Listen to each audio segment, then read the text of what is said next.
Dear rockers, कैसे हैं आप सभी। आज हम देखने वाले हैं ब्लैक लाइटनिंग। No intro. तो मूवी की शुरुआत में हम एक बहुत बड़ी मशीन को देखते हैं जो कि जमीन के काफी अंदर तक ड्रिलिंग करती जा रही थी। ये सब कुछ असल में एक अमीर बिजनेसमैन विक्टर करवा रहा था। अब इसके पीछे का क्या मकसद था ये तो मूवी में आगे पता चलेगा। फिलहाल इस ड्रिलिंग के दौरान सब कुछ अचानक से हिलने लग जाता है, जिस पर साइंटिस्ट विक्टर को ये सब रोकने के लिए कहता है। वो कहता है कि अगर तुमने इसको नहीं रोका तो 1 घंटे में पूरा शहर ध्वस्त हो जाएगा। लेकिन विक्टर उस हाथों पर बिल्कुल भी फर्क नहीं पड़ता। वो ध्यान ही नहीं देता उसकी तरफ और ड्रिलिंग को जारी रखता है फुल स्पीड में। और जैसे ही मशीन थोड़ा गहराई में जाती है वो अपने आप बंद हो जाती है, क्योंकि उसे ड्रिलिंग के लिए और पावर की जरूरत थी। फिर ज्यादा एनर्जी के लिए एक साइंटिस्ट विक्टर से कहता है, बिना नैनो कैटलिस्ट के हम इस काम को अंजाम नहीं दे पाएंगे, हमें कुछ करना पड़ेगा। बस फिर क्या था दोस्तों, विक्टर नैनो कैटलिस्ट को ढूंढने का ऑर्डर देकर चला जाता है। असल में काफी साल पहले कुछ साइंटिस्ट ने मिलकर न्यूरो फ्यूल बनाने के लिए न्यूरो कैटलिस्ट नाम का एक डिवाइस को बनाया, जो कि किसी भी फ्यूल को नैनो फ्यूल में बदल सकता है। पर अब वो नैनो कैटलिस्ट किसी जगह पर छिपाया गया है। वो कहाँ है किसी को कुछ पता नहीं। इस दौरान विक्टर के लोगों को ना एक पुरानी लैब से कार मिलती है, जिसका मॉडल भी कह सकते हैं हम थोड़ा बहुत ज्यादा पुराना था। एंड फिर इस कार को काम की चीज न मानकर 2 लोग मिलकर इसको बेचने का प्लान बनाते हैं। साथ ही डिसाइड करते हैं कि हम इस बारे में अपने बॉस यानी कि विक्टर को कुछ नहीं बताएंगे। अब यहाँ कहानी प्रेजेंट टाइम में आती है, जहाँ हम एक कॉलेज के अंदर डोनाल्ड और मैक्स नाम के 2 दोस्तों को देखते हैं, जिसमें से मैक्स तो बहुत अमीर था। इस दौरान डोनाल्ड की नजर एक लड़की पर पड़ती है जो कि आज क्लास में नहीं है। डोनाल्ड तो उसको देखता ही रह जाता है,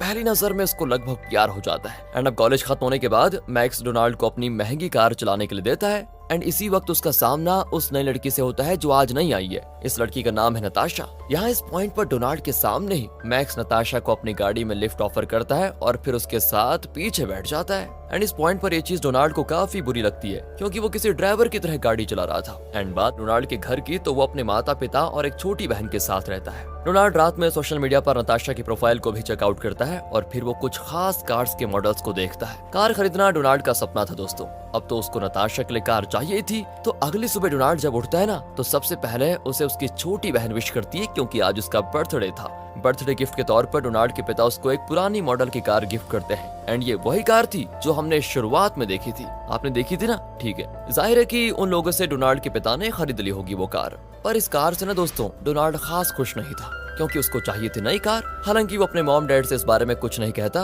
और उनको बुरा ना लगे इसलिए कार में कॉलेज के लिए निकल जाता है। पर बस स्टॉप पर वो अपनी कार को खड़ी करके बस से कॉलेज जाने का मन बनाता है, क्योंकि उसे अच्छे से पता होता है कि अगर वो इस कार को लेकर कॉलेज गया तो वहाँ पर उसका मजाक बनना पक्का है। लेकिन यहाँ पर भी होता यह है कि एक बुजुर्ग आदमी को बस में चढ़ाने के चक्कर में डोनाल्ड की बस मिस हो जाती है, जिस कारण वो लेट हो जाता है। अब डोनाल्ड के कॉलेज में मशहूर बिजनेसमैन विक्टर आता है लेक्चर देने के लिए, जहाँ पर डोनाल्ड थोड़ा लेट पहुँचता है। डोनाल्ड विक्टर को बताता है कि सर, एक आदमी की मदद करने के चक्कर में ही मैं लेट हो गया, प्लीज इस बार माफ कर दीजिए। जिसके जवाब में विक्टर सारी क्लास से पूछता है कि अगर मैं ये कहूँ कि तुम्हें बिना किसी की मदद किए मेरा लेक्चर अटेंड करने के लिए आना है और बदले में तुमको मिलेंगे 1 लाख रुपए, वो भी तब जब तुम किसी की मदद नहीं करोगे, तो बताओ कितने लोग बिना किसी की मदद किए यहाँ टाइम पर आ जाएंगे, बताओ। जवाब में सभी हाथ उठाते हैं। पर डोनाल्ड कहता है कि सर एक बात बताइए, आगे से मैं किसी की मदद नहीं करूंगा, पर क्या बदले में आप मुझे 1 लाख रुपए दे सकते हैं? एंड दोस्तों यहाँ पर डोनाल्ड की इस बात पर विक्टर बिना कुछ बोले 1 लाख रुपए रखकर चला जाता है। डोनाल्ड भी समझ चुका था कि विक्टर को थोड़ा बुरा तो लगा है,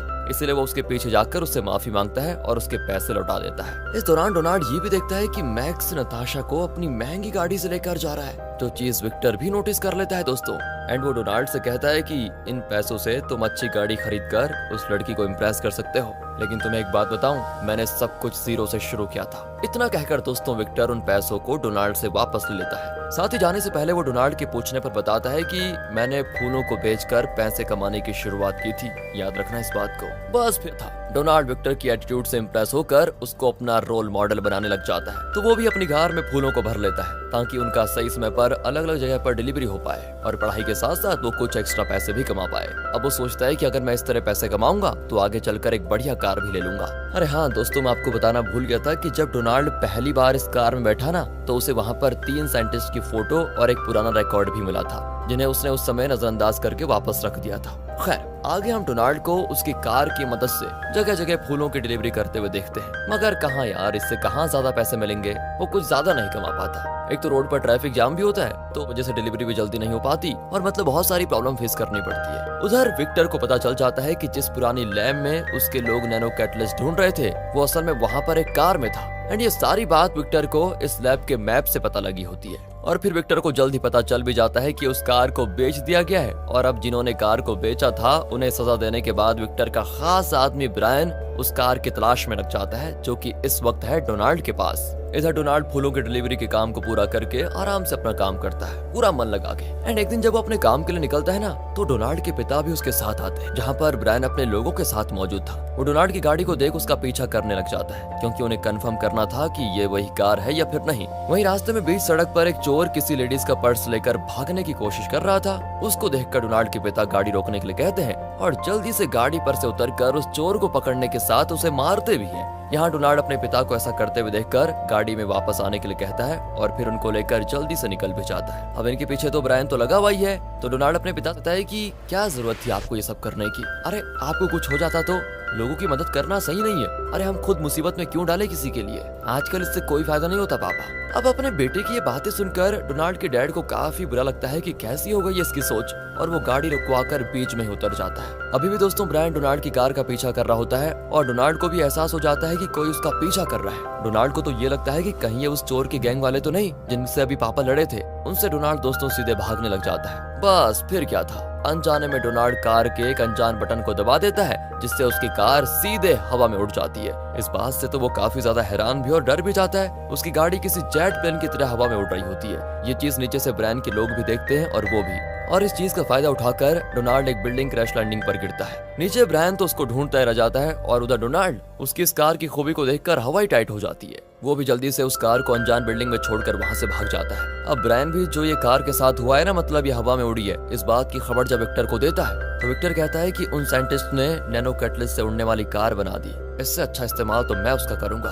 जल्दी उस कार को ढूंढो और मेरे पास लेकर आ जाओ। अब अगले दिन डोनाल्ड मैक्स की मदद से उस पुराने ऑडियो रिकॉर्ड को सुनता है जो उसको कार में मिला था। उस ऑडियो रिकॉर्ड को सुनकर डोनाल्ड को 3 साइंटिस्ट का नाम पता चलता है, माइकल, माया और पीटर। इन्हीं तीनों ने मिलकर इस कार को ऐसा बनाया था। इनमें से माइकल और माया ने शादी कर ली थी, तो उन दोनों से डोनाल्ड एक न्यूज़पेपर रिपोर्टर बनकर मिलने के लिए जाता है, जिनसे उसको पता चलता है कि इस गाड़ी में कुछ रॉकेट इंजन के साथ साथ एक डिवाइस भी लगा हुआ है जिसे नैनो कैटलिस्ट कहा जाता है। नैनो कैटलिस्ट इस गाड़ी में डालने वाले नॉर्मल फ्यूल को भी नैनो फ्यूल में बदल देता है, जिस वजह से ये उड़ पाती है। फिर माया डोनाल्ड को इस गाड़ी का मैनुअल देती है, जिसे पीटर ने खुद लिखा था, और डोनाल्ड के पूछने पर वो बताती है कि अगर इस गाड़ी से नैनो कैटलिस्ट को निकाल दिया जाए तो गाड़ी में रिजर्व में इतना नैनो फ्यूल हमेशा स्टोर रहता है कि आधे घंटे तक वो चल पाए, इसलिए गाड़ी पूरी तरह सेफ है। अब ये सारी जानकारी और मैनुअल लेकर डोनाल्ड अपनी गाड़ी के पास पहुंचता है और उसको मैनुअल के बताए तरीकों का इस्तेमाल करके उड़ाना शुरू कर देता है। काफी प्रैक्टिस के बाद आखिरकार डोनाल्ड एकदम परफेक्टली गाड़ी में हवा में ड्राइव करना सीख जाता है, और इस चीज का इस्तेमाल करके वो फूलों की डिलीवरी काफी जल्दी भी करता है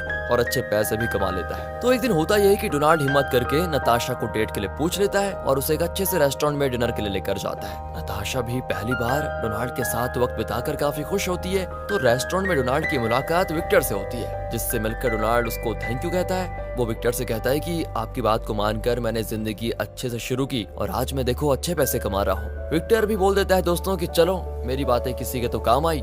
अगले दिन ब्रायन डोनाल्ड के पिता का पीछा करता है और एक जगह पर चला जाता है। वो अपने साथ दोस्तों उस चोर को भी लिए हुए था ताकि वो चोर डोनाल्ड के पिता को पहचान पाए। यहाँ डोनाल्ड के पिता ने डोनाल्ड को भी बुलाया होता है ताकि वो आकर उन्हें पिक कर ले। और जब डोनाल्ड के पिता ब्रायन और उसके लोगों को देखते हैं ना, तो वो डोनाल्ड से दूर चले जाते हैं। बाकी डोनाल्ड तो वहाँ पहुंचकर अपने पिता का इंतजार करने लग जाता है। वहीं कुछ दूर पर डोनाल्ड के पिता को ब्रायन रोक लेता है और उस चोर से पूछता है कि क्या ये वही आदमी है जिनसे तुम्हारी उस दिन लड़ाई हुई थी। अब दोस्तों यहाँ पर चोर हाँ के बजाय ना में जवाब देता है और ब्रायन को लगता है कि उससे कुछ तो गलती हुई है, इसलिए वो चले जाते हैं। उनके जाने के बाद वो चोर एक चाकू निकालकर डोनाल्ड के पिता पर वार करता है ताकि वो अपना बदला पूरा कर पाए, और उनको मारकर चोर वहाँ से भाग खड़ा होता है और एक लेडी ये सब बाहर रोड पर खड़े होकर डोनाल्ड के पास मदद मांगने के लिए जाती है। अब दोस्तों डोनाल्ड उस वक्त ना फोन पर था, तो वो जल्दी में बोल देता है कि अरे इमरजेंसी है तो एम्बुलेंस को बुलाओ, मैं क्या कर सकता हूँ इसमें। हालांकि जल्दी डोनाल्ड को अपनी गलती का एहसास हो जाता है कि जिनकी मदद करने से उसने मना किया वो कोई और नहीं उसके पिता थे, जो कि मर चुके थे। एंड इस पॉइंट से डोनाल्ड पूरी तरह से बदल जाता है।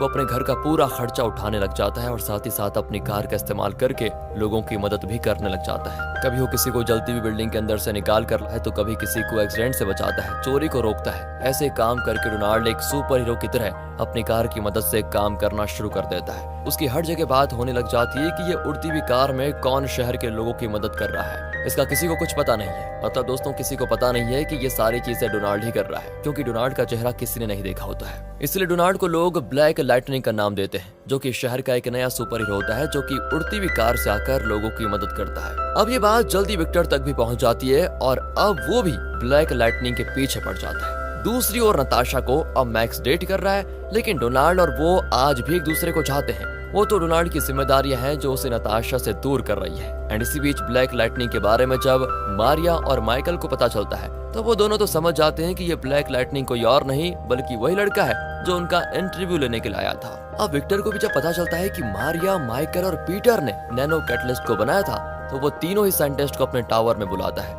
जहां वो एक्सपेरिमेंट्स करता है। विक्टर तीनों से कहता है कि ब्लैक लाइटनिंग कोशिश तो कर रहा है, लेकिन बढ़ते हुए क्राइम को रोकने के लिए वो काफी नहीं है। इसलिए मैं चाहता हूं कि आप लोग एक ऐसी कार को उड़ने लायक बनाइए जिसमें हथियार भी लगे हो। आप पहले नैनो फ्यूल का इस्तेमाल करके एक प्रोटोटाइप मॉडल बनाओ जिसे आगे टेस्ट किया जाएगा, तभी हम क्राइम को रोकेंगे। जब ऐसी कार्ड्स हमारी पुलिस के पास होंगी तो देखो कोई क्राइम नहीं करेगा। बस फिर क्या था दोस्तों, तीनों को विक्टर के इरादे बहुत बढ़िया लगते हैं, क्योंकि वो तो ऐसा बता रहा है कि वो लोगों की हेल्प करेगा। एंड उसकी इसी सोच के कारण ये तीनों मान जाते हैं। यहाँ तीनों के बीच की बात से एक चीज और पता लगती है कि माइकल ने मारिया के लिए पीटर को निकलवा दिया, जिस चीज से ये एक्सपेरिमेंट बीच में बंद हो गया। पर अब उसे अपनी गलती का एहसास हो चुका है, इसलिए वो पीटर से माफी भी मांगता है। मतलब यहाँ पीटर भी मारिया को चाहने लगा था दोस्तों, तो सिर्फ मारिया को पाने के लिए माइकल ने एक्सपेरिमेंट को बंद करवा दिया। और ये सारी चीजें वैसे पहले हुई थी। बाकी डोनाल्ड की बात करें तो उसे मैक्स अनजाने में नताशा के घर तक अपनी ओर से फूल पहुंचाने के लिए कह देता है, जिसे डिलीवर करने के लिए डोनाल्ड जाता है। तो नताशा उसको देखकर काफी खुश होती है। डोनाल्ड भी नताशा से मिलकर उसको न्यू ईयर पार्टी में अपने घर डिनर के लिए इनवाइट भी करता है। यहाँ पर इनके बीच ब्लैक लाइटनिंग को लेकर भी बात होती है। नताशा कहती है कि ब्लैक लाइटनिंग के साथ जरूर कुछ बुरा हुआ होगा, तभी वो लोगों की मदद करता है, अकेला रहता है। कभी अगर मेरी उससे मुलाकात हुई ना तो मैं उसको जरूर बताऊंगी कि मैं तुम्हारी लाइफ पार्टनर बनना चाहती हूँ। कम से कम कोई तो हो जो उसके साथ अकेलापन उसका दूर कर पाए। एंड दोस्तों, नताशा की ये सारी बातें ब्लैक लाइटनिंग के लिए सुनकर डोनाल्ड को काफी अच्छा लगता है, पर वो उसको बता नहीं पाता कि ब्लैक लाइटनिंग वही है। अब जब डोनाल्ड जाने वाला होता है तभी वो देखता है कि नताशा के ऊपर काफी बड़ी बर्फ गिरने वाली है। एंड उस बर्फ को हवा में ही अपनी गाड़ी से तोड़कर डोनाल्ड जल्दी से निकल जाता है। अब इस दौरान उसकी कार से कुछ फूल नताशा पर गिर जाते हैं, जिन्हें जब वो उठाकर देखती है तो उसका नाम लिखा था। बस फिर क्या था, इस पॉइंट से पागल नताशा मैक्स को ब्लैक लाइटनिंग समझकर उसे जाकर प्रपोज कर देती है।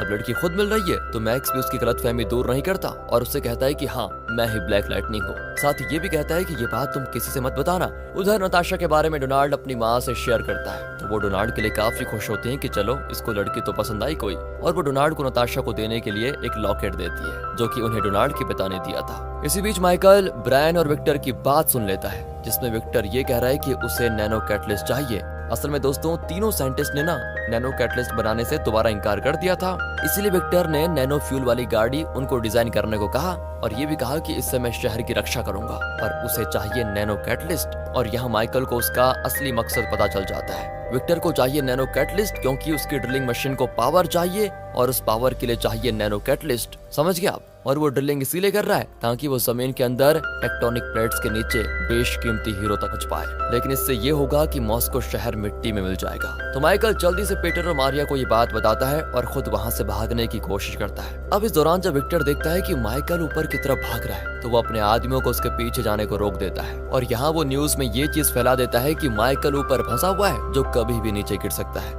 जाहिर है न्यूज में यही दिखाया जाएगा कि ब्लैक लाइटनिंग उसको बचाने जरूर आएगा, तो विक्टर ब्लैक लाइटनिंग से नैनो कैटलिस्ट हासिल कर लेगा, यही उसकी चाल है। पर दोस्तों, इस पॉइंट तक तीनों ने उसकी कार को बना दिया था जो बायोफ्यूल से उड़ती है और उसमें हथियार भी हैं। उसी में बैठकर विक्टर ब्लैक लाइटनिंग के आने का इंतजार करता है। दूसरी ओर न्यू ईयर की पार्टी के दौरान जब नताशा इस न्यूज को टीवी पर देखती है तो वो मैक्स को जल्दी से जाने के लिए बोल देती है, क्योंकि ब्लैक लाइटनिंग तो वही है ना उसकी नजरों में। बेचारा मैक्स क्या ही करता, वो चुपचाप जाकर टॉयलेट में बैठ जाता है ताकि जब सब कुछ सही हो जाए तब वो बाहर निकले। इस पार्टी में डोनाल्ड भी नताशा से मिलने आता है, उसे अपने घर चलने के लिए वो कहता है। और यहाँ नताशा उससे कहती है कि मैं ब्लैक लाइटनिंग के साथ हूँ, वो कोई और नहीं, तुम्हें पता है वो मैक्स है। हम यहीं पर बैठे हुए थे और अभी वो साइंटिस्ट को बचाने के लिए गया हुआ है। टीवी की तरफ देखते हुए यहाँ डोनाल्ड उदास मन से कहता है कि मैक्स ब्लैक लाइटनिंग नहीं है, पर हाँ ब्लैक लाइटनिंग यहाँ बैठकर किसी को मरते हुए नहीं देख सकता। इतना कहने के बाद डोनाल्ड भी चला जाता है। उसने नताशा के पास वही लॉकेट छोड़ दिया था जो कि उसे उसकी माँ ने दिया था। अगले पल न्यूज में सभी देखते हैं कि ब्लैक लाइटनिंग उस साइंटिस्ट को बचाने के लिए पहुंच गया है और ये चीज देखकर मैक्स भी बाहर निकल जाता है। पर अब शायद देर हो चुकी थी, क्योंकि नताशा को एहसास हो चुका था कि वो ब्लैक लाइटनिंग से नहीं बल्कि डोनाल्ड को प्यार करती है और इस कारण वो मैक्स को मना कर देती है और उससे कहती है कि मैं डोनाल्ड से प्यार करती हूँ। इधर डोनाल्ड जब उस साइंटिस्ट को बचाने जाता है तो वहाँ पर विक्टर अपनी कार से उस पर हमला कर देता है और इस वार के लिए डोनाल्ड तैयार नहीं था, इसलिए वो संभल नहीं पाता और मौका देखकर विक्टर उसकी कार से नैनो कैटलिस्ट हासिल कर लेता है। बाकी डोनाल्ड अपनी कार सहित पानी में डूब जाता है, जहां उसे नताशा का फोन आता है जो कि उसे कहती है तुम जहां भी हो जल्दी आ जाओ, तुम्हारी माँ तुम्हारा इंतजार कर रही है। यहाँ पर वो अपने प्यार का इजहार भी डोनाल्ड से करती है, जिसको सुनते ही डोनाल्ड को याद आता है कि कार से अगर नैनो कैटलिस्ट निकाल भी दिया जाए तो इसमें तब भी इतना फ्यूल होगा कि वह आधे घंटे काम करेगा।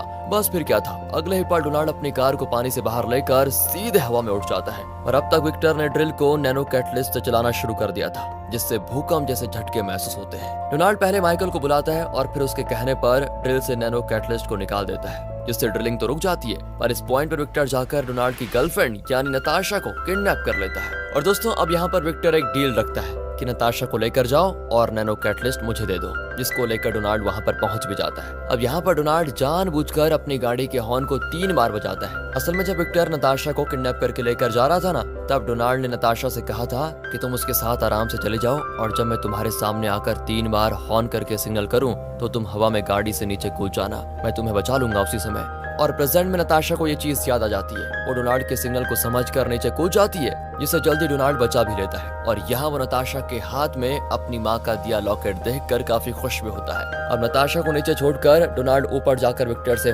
फाइनल फाइट करता है। दोनों कार्स पूरे शहर को तोड़ फोड़ कर देती है। जहाँ डोनाल्ड विक्टर की एडवांस कार से हारने लगता है, तभी वो अपनी कार को लेकर सीधे ऊपर की तरफ जाता है, जिसके पीछे विक्टर भी। और इस तरह दोनों स्पेस में पहुंच जाते हैं, जहां जाते ही विक्टर के नैनो फ्यूल खत्म हो जाता है और डोनाल्ड के पास तो नैनो कैटलिस्ट था, उसकी मदद से डोनाल्ड वापस पृथ्वी पर आ जाता है। बाकी बात करें विक्टर की तो वो अब स्पेस में रह जाएगा, मतलब उसकी कहानी खत्म। हालांकि डोनाल्ड भी कंट्रोल खो देता है, पर तभी मैनुअल को पढ़ने की वजह से उसको पता चलता है कि कार में पैरासूट भी है, जिसे खोलकर वो सही सलामत नीचे पहुंच जाता है। तीनों साइंटिस्ट मिलकर उस नैनो कैटलिस्ट को डिस्ट्रॉय कर देते हैं ताकि वो गलत हाथ में ना लगे और अब डोनाल्ड भी खुश होता है और नताशा भी। यहीं पर दोस्तों ये मूवी हैप्पी एंडिंग के साथ होती है खत्म। बाकी अगर आपको वीडियो अच्छी लगी हो, एक्सप्लेनेशन अच्छा लगा हो तो लाइक कीजिए, चैनल को सब्सक्राइब। मिलते हैं अगली वीडियो में, ध्यान रखिएगा अपना and finally thanks for watching.